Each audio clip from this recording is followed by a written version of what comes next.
Kala mo maganda yung pinanggagawa mo, ha? Huwag mo uulitin sa school yan, ha? Huwag mong gagawin, na aagawin yung wipes tsaka tissue pag may sumisinga sa school. Tsaka laging sumunod kay ma'am. Laging makinig kay teacher. Naintindihan mo po? Opo. Sino bang paniniwalaan ko? Ikaw, si Ma'am Reggie. Sinong teacher mo?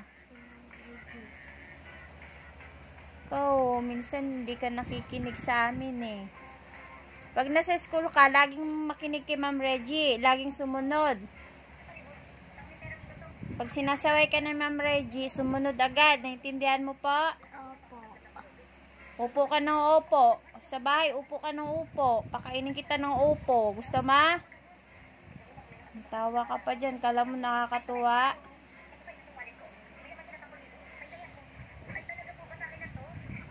Pag may sinabi siya sa akin si Ma'am Reggie na may ginawa ka na namang kalukuhan sa school, yari ka sa amin ni Daddy, ha? Kala mo maganda yung ginagawa mo. Minsan, ikaw may problema eh. Matigas ulo mo eh. Sino matigas ang ulo?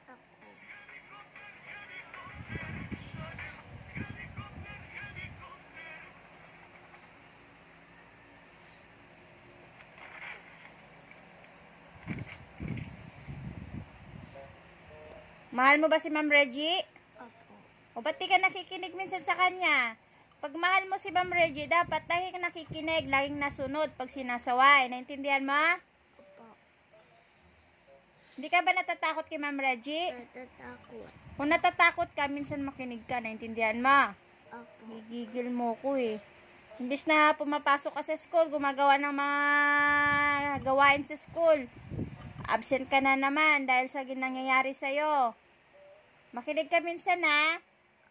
Pag okay ka ngayon, pag papasok ka bukas, ayoko na nagiging pasaway ka kay Ma'am Reggie. Naintindihan mo? Opo.